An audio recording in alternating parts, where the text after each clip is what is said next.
Imaging plays a vital role in the diagnosis and management of uveitic entities. So I'll be giving you overall comprehensive review of the recent advances in this, mainly covering a combination of the confocal scanning of ophthalmoscope and spectral domain optical coherence tomography, mainly the spectralis images, and adaptive optics from the image in eyes, and OCT angiography. I do not have any financial interest in any of the machines. Imaging can be done from what we see in the front of the eye, the keratic precipitates, using confocal microscopy, to the photoreceptors present in the back of the eye using adaptive optics in uveitis.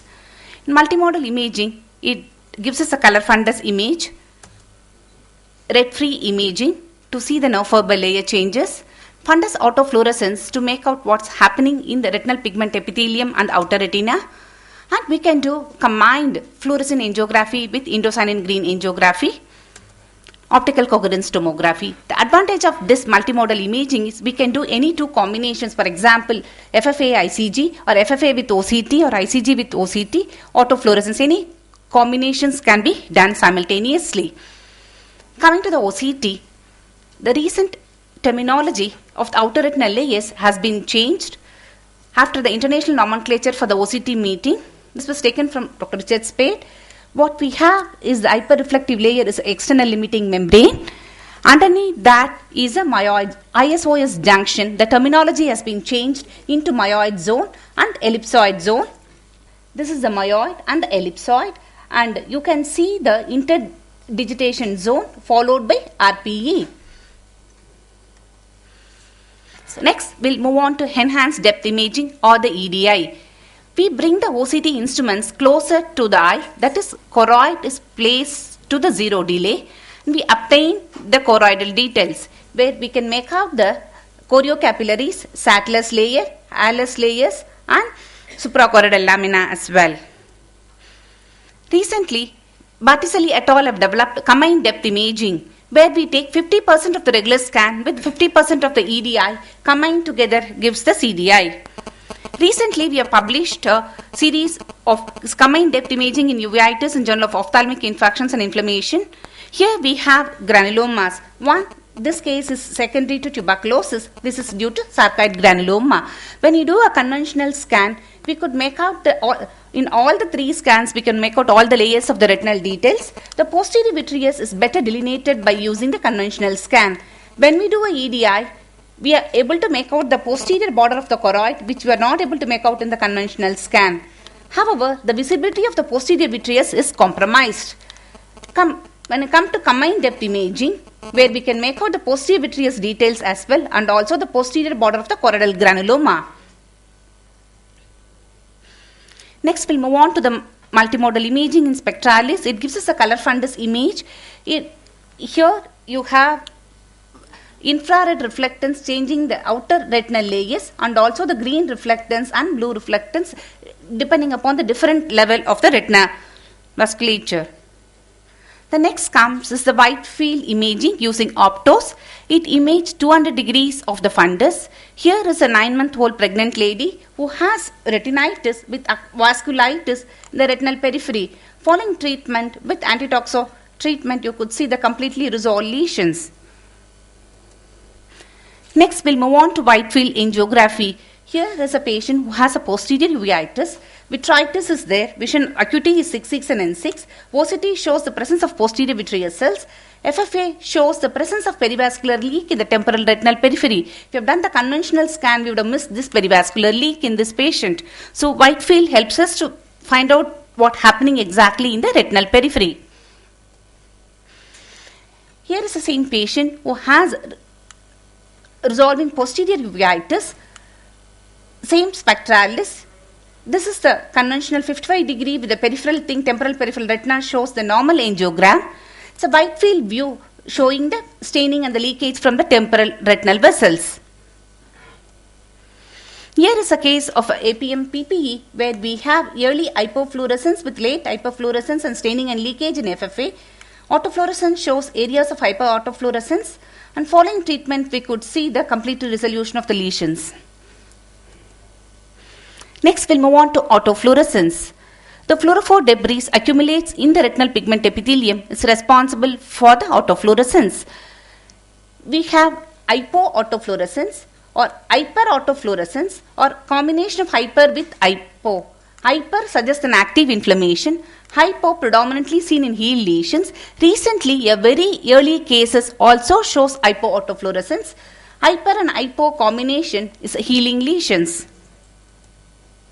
Here is a case of a macular serpiginous choroiditis. At presentations, we can see the hyperautofluorescence. During the healing phase is a combination of hyper with hypo. At the end of 6 months, we could see the hypoautofluorescence, completely healed lesions. This helps us to titrate the treatment.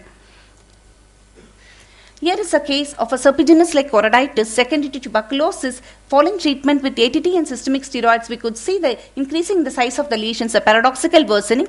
Following the stepping up of the systemic steroids, we could see the resolving lesions in this patient. Here is a 32-year male diagnosed to have a multifocal serpiginoid choroiditis. Earlier, he was treated with systemic steroids elsewhere. Now presents with decreased inflammation and decreased vision in the left eye, where hypoautofluorescence suggestive of a heel lesion. Here you have both hypo as well as hyper active lesion. FFA shows early hypofluorescence with late hyperfluorescence with staining of the lesions. Hypo surrounded by a rim of hyperfluorescence corresponding to the areas of the scars.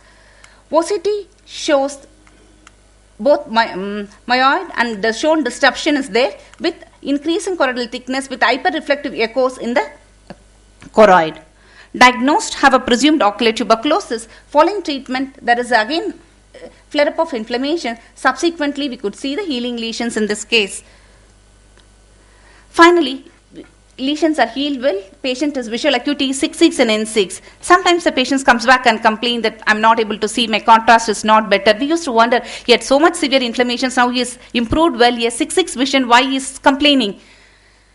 We have done the adaptive optics, what's happening exactly in the photoreceptor layer of the retina, where this is age-matched normative control, shows the mean cone cell density of 24,000, whereas in this case it's reduced to 10,000. And also there is an altered pattern of distribution of cones that is responsible for its altered contrast sensitivity. And here we have correlated the adaptive optics with the OCT image. The limitation is only we can do the central 2 to 3 degrees, and we could see the altered pattern, and also the decrease is 15,000 altered cone pattern in this case compared to the normative one. What is the recent advances in autofluorescence? In addition to say whether hyper or hypo, we can quantify the autofluorescence that has been utilized in studying the retinal dystrophies like Stargardt disease and things that can be applied to inflammatory conditions as well. Next, we'll move on to retinal vasculitis. Adaptive optics not only help us to do the cone cell counting, we can also do the retinal vasculitis. Here is a patient who has retinal vasculitis secondary to sarcoidosis. FFA shows staining and leakage. The corresponding vessel on adaptive optics shows disruption of the lumen with the perivascular cuffing. Following treatment with systemic steroids, we could see the restoration of the lumen with resolving perivascular cuffing. Here is a 59-year female. It's a biopsy proven a case of microscopic polyangiitis, has vasculitis. FFA shows staining and leakage. The corresponding vessels shows perivascular sheathing along the lumen. Following the stepping up of the systemic steroids and continuation of the immunosuppressive therapy, we could see the resolving perivascular sheathing in this patient. Here is a 25-year female, has painless decrease in vision, diagnosed to have acute retinal pigment epitheliitis, where we can see the halo-like lesions around the fovea. FFA shows transmission hypofluorescence. Macular Maya using the microperimetry shows abnormal macular integrity in this case. OCT shows ELM is intact. This as a visual prognostic indicator, and ISOS junction was disturbed, that myoid and elliptoid zone, but we can still use the terminology of ISOS as well as there. Following treatment, we could see the disruption is decreased. Here a 34-year female diagnosed of a sympathetic ophthalmia since 1 month and not responding to the treatment in spite of increasing systemic steroid therapy. On fundus examination, we could see the RPE rip. FFA and ICG also confirms the presence of the RPE rip. OCT shows hyperreflective echo with outer retinal fluid, which is responsible for the decreased vision in this patient. Here is a patient who has posterior uveitis where we can see the yellowish lesions. We are not able to make out whether it's retinitis or choroiditis. The OCT shows hyperreflective echo with aftershadowing. This is one of our earlier scans where we have the inverted image shows hyporeflective lesions suggestive of a choroidal granuloma. On investigations, found to have a panfungal genome came positive. So treated with antifungal treatment resulted in resolving granuloma in this patient. So OCT helps us to localize the anatomical involvement in case of posterior uveitis. Next, we'll move on to OCT angiography. It uses the principle of split spectrum amplitude decorrelation angiography. There is no dye injection in this patient, in this technique. Here is a 41-year male who had active choroiditis with active inflammatory CNVM. This patient was treated with systemic steroids and also the immunosuppressive therapy with anti-VEGF agents. This is 2 years later follow-up. Visual acuity is 6.6 and N6. Autofluorescence shows yield choroiditis lesions. OCT shows hyperreflective echoes. This is corresponding to the areas of the CNVM scar. OCT angiography shows of the right eye. This is the superficial retinal vessels, deep retinal vessels, outer retina and the choroid. This is the OCT angio of the left eye, shows enlargement of the FAZ with the distortion and staining of the CNVM. So this is just evolving technique, only time will tell us. But however, the limitations of the technique is it can visualize at present only in the central 4 mm or the posterior pole. We can't visualize the periphery. And what we see, the perivascular leak, which is one of the clue to diagnose, that is not there. Maybe with the alteration of the blood flow with the indirect measure of calculations can help us to find out. Only the time will tell us. Here is an 18 years female, bilateral panuveitis with peripapillary CNVM. On treatment, already patient received 2 doses of anti-VEGF agents. Autofluorescence shows hyperautofluorescence suggestive of still active inflammations in the CNVM. This is the color fundus photograph, multimodal imaging, showing the RPE layer, showing the hyperautofluorescence suggestive of an activity. It's there in both eyes. And OCT shows there is a break in the RPE Brooks membrane with hyperreflective echo in the outer retina in the right eye. In the left eye also we could see the break in the Brooks membrane with CNVM complex with hyporeflective cystic spaces in the left eye, confirming the diagnosis of CNVM. What other extra advantages has the multimodal imaging? It also has a Brooks membrane optic nerve head overview. This program is used in case of glaucoma follow-up patients. Here, since the patient has a peripapillary CNVM, we have done it. This is from the Brooks membrane to the ILM, and we could see the hyperreflective echo in the outer retinal layers. Subsequent serial follow-up can help us in the management. Here, fundus fluorescent angiography shows active CNVM. ICG, in addition to confirming the CNVM activity, we can also make out multiple hyperfluorescent dark spots suggestive of an active inflammations or a choroidal granuloma. Here, this is the superficial vessels are almost normal. This is the deep retinal vessels and the choroid seems to be okay, except there is a peripapillary activity corresponding to FFA. So this is a OCT angio of the choroid correlating with ICG confirming the activity of the CNVM. Here is a left eye. The patient has hyperfluorescence corresponding to the active CNVM.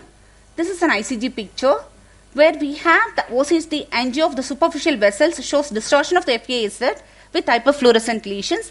This is the deep retinal vessels showing the enlarged area of the CNVM complex, and also the choroid showing this outer retina showing the CNVM complex. So many times it may not be possible for us to repeat the FFA and ICG. This can be used as a non-invasive tool in follow-up of these patients to titrate the treatment. In conclude, various imaging modalities can help not only in making the correct diagnosis but in documenting and all of the following up of patients with therapy conditions affecting predominantly the posterior segment of the eye. Thank you for your attention.